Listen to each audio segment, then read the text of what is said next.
15वीं शताब्दी में सन 1460 से 1498 ईस्वी में पाटन राज्य के गुजरात के कर्णावती वर्तमान अहमदाबाद के राजा थे राणा वीर सिंह वाघेला।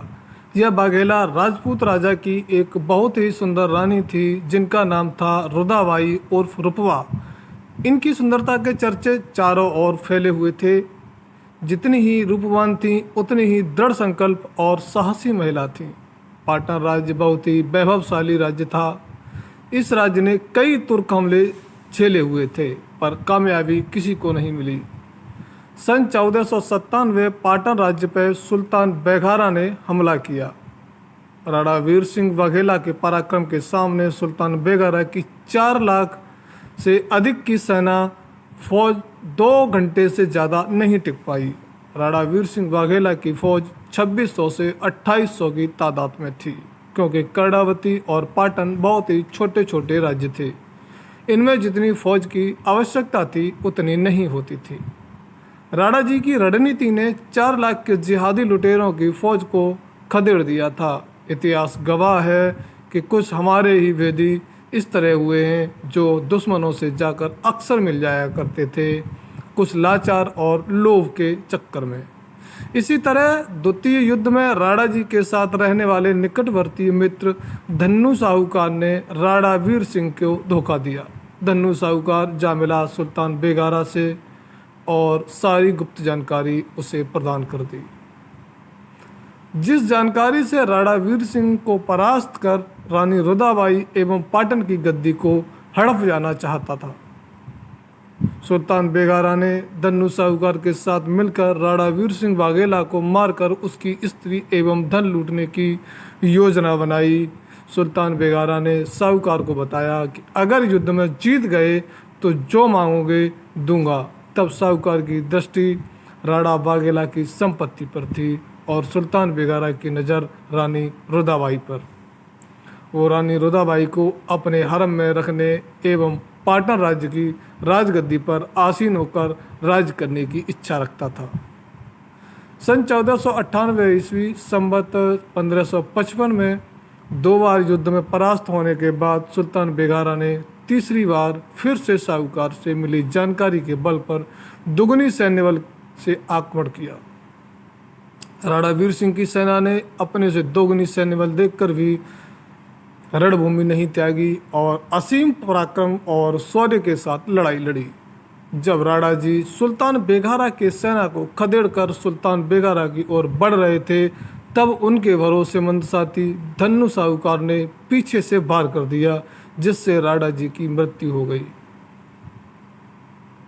साहूकार ने जब सुल्तान बेगारा को उनके वचन के अनुसार राणा जी के धन को लूट कर देने का वचन याद दिलाया तब सुल्तान बेगारा ने कहा, एक गद्दार पर कोई एतबार नहीं कर सकता। गद्दार कभी भी किसी से भी गद्दारी कर सकता है। सुल्तान बेगारा ने साहूकार को हाथी के पैरों के तले फेंक कर कुचल डालने का आदेश दे दिया और साहूकार की पत्नी एवं साहूकार की कन्या को अपने सिपाहियों के साथ हरम में भेज दिया। साथियों, गद्दारों के साथ हमेशा ही ऐसा व्यवहार होना ही चाहिए। सुल्तान बेगारा रानी रुदाबाई को अपनी वासना का शिकार बनाने हेतु राणा जी के महल की ओर 10,000 से अधिक लश्कर लेकर पहुंचा। रानी रुदाबाई के पास शाह ने अपने दूत के जरिए निकाह प्रस्ताव भेजा। रानी रुदाबाई ने महल के ऊपर छावनी बनाई थी जिसमें 2500 धनुर्धारी वीरांगनाएं थीं जो रानी रुदाबाई के इशारा पाते ही लश्कर पर हमला करने को तैयार थीं। रानी रुदाबाई न केवल सौंदर्य की धनी थी बल्कि शौर्य और बुद्धि की भी धनी थी। उन्होंने सुल्तान बेगारा को महल द्वार के अंदर आने को न्योता दिया।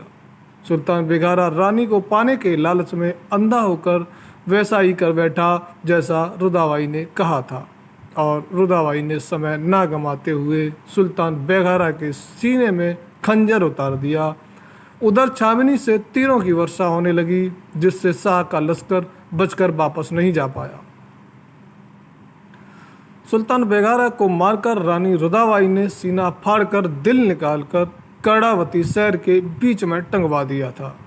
और उनके सर को धड़ से अलग करके पाटन राज्य के बीच में टंगवा दिया।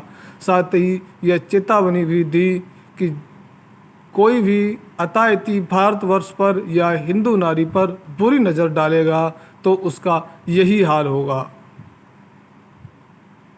रानी रुदाबाई की 2500 धनुधारी वीरांगनाओं ने सुल्तान बेगरा के 10,000 सैनिकों को मार गिराया था।